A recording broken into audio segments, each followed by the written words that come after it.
በስመ አብ ወወልድ ወመንፈስ ቅዱስ አሐዱ አምላክ አሜን።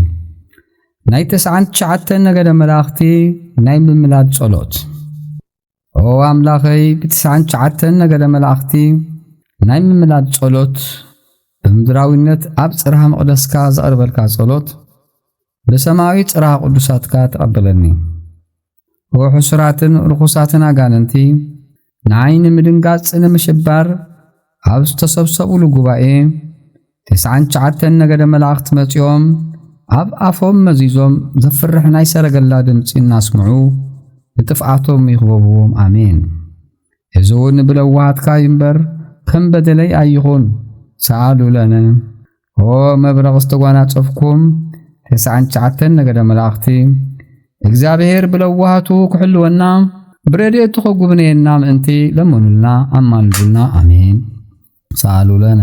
ኦ መባርቕ ተኸደንኩም 99 ነገደ መላእኽቲ እሳተ መለኮት ኣብ ማኅፀና ስለተሰከመት ስለ እምበይትና ስለ አዴና ቅድስት ድንግል ማርያም በብመዓልቱ በብሰዓቱ ጸሎት ምህላና አርጉ አሜን። ሰአሉ ለነ። ኦ መባርቕቲ ተሸለምኩም 99 ነገደ መላእኽቲ ካብ ዝተዳለወ መዓት ካብ ዝተኣዘዘ መቕዘፍቲ እግዚአብሔር ንኽስውረና አዲ አምላኽ ብዝኾነት በዴና ድንግል ማርያም ጸሎት አዕርጉልና አሜን። ሰአሉ ለነ።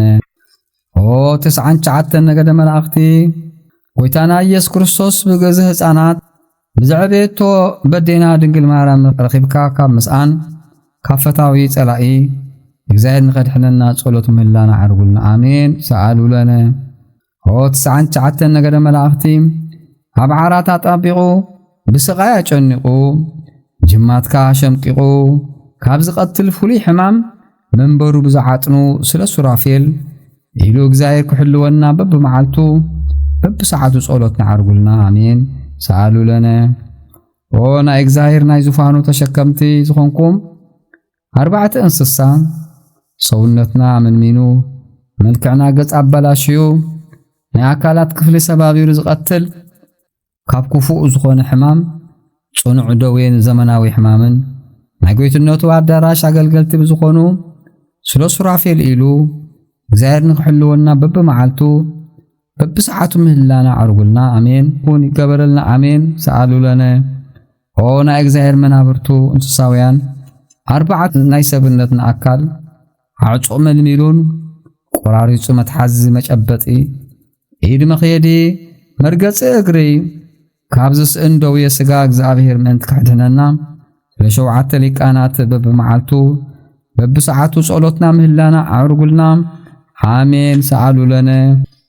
ኦ 99 ነገደ መላእኽቲ እስትንፋስ ዓፊኑ ልሳን ዓጽዩ ኣብ ደም ስር ተሰራጭዩ ምስ ውሽጣዊ አካልና ተቃራኒዩ ንዝነብር ካብ ማእሰርቲ ድውየት እግዚአብሔር ክስውረና ናይ ጎይታና ጽንሰቱ ውልደቱን እንሓስብኩም ምህላና አርጉልና አሜን። ሰአሉ ለነ።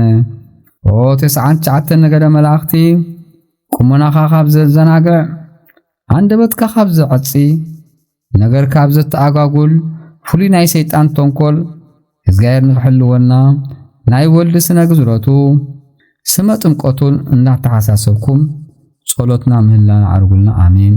ሰአሉ ለነ። ኦ 99 ነገደ መላእኽቲ ጨጓራኻ ካብ ዝኮማትር መዓንጣኻ ካብ ዝሕርር ርእስኻ ካብ ዝዘር ኣእሙሮኻ ካብ ዘደንዝዝ ፍሉይ ሕማም እግዚአብሔር ንኸድሕነና ናይ ወልድ ስርዓቱን ጾሞ ሕጉን ትምህርቱን እናተሓሳሰብኩም ጸሎትና ፈጣሪ አቅርቡልና አሜን። ሰአሉ ለነ። ኦ 99 ነገደ መላእኽቲ አእሙሮ አስኢኑ ካብ ዘጓየካም ክዳና ደርቢዩ ካብ ዝኸብልለካም ካብ ወገን ካብ ዘመድ ካብ ዘውፀካም ፍሉይ መረበ ሰይጣን እግዚአብሔር ንክሕልወና ናይ ወልድ ጽዋተ መከሩኡ ምግራፉን ምግፋፉን እናተሓሳሰብኩም ጸሎትን ኣብ ቅድሚ ፈጣሪ ኣብጽሑልና አሜን። ሰአሉ ለነ።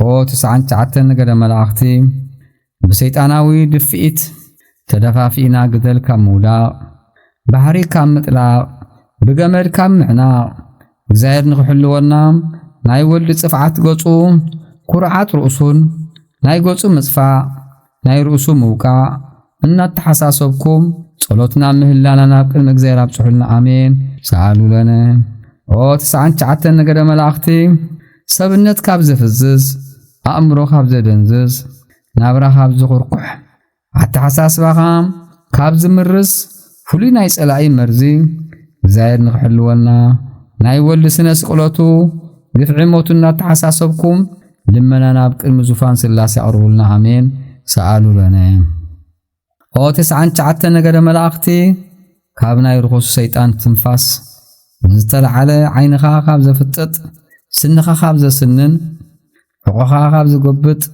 ካብ ፍሉይ ድውየት መጻጉዕ ንኽሕልወና ናይ ወልድ ክብረትን ሳይኡ ሓይሊ ዕርጎቱና ተሓሳሰብኩም ጸሎት ምህላና ኣብ ቅድሚ ኣምላኽና ኣብጽሑልና አሜን ሰአሉ ለነ ኦ 99 ነገደ መላእኽቲ ካብ ፍሉይ ሰይጣናዊ ናይ ተንኰል መረብ ካብ ናይ ሕሶት ፍርዲን ምህዳም እግዚአብሔር ንኽረድአና እግዚአብሔር ካብ ምፍጣር ዝዓርፈላ ዕለት ቀዳሚትን ትንሣኤኡ ዝገለጸላ ዕለት ክልቲአን ሰንበታት ንሓሰብኩም ምህላና ካብ ኣብን ወልድን መንፈስ ቅዱስን ናይ ዝፋኖም አንጻር ኣብጽሑልና አሜን ሰአሉ ለነ ኦ 99 ነገደ መላእኽቲ ሰላም ንምርካብ ሕይወት ንምግዛእ እግዚአብሔር ብቕኑዕ ጎደና ክመርሐና እንቲ ናይ ወልድ ብግርማ መንግስቱ ካልኣይ ብምጹና ተሓሳሰብኩም ጸገምና ንፈጣሪ ያፍልጡልና አሜን ሰአሉ ለነ ኦ 99 ነገደ መላእኽቲ ብልብሰ መባርቕ ዝመላእኹም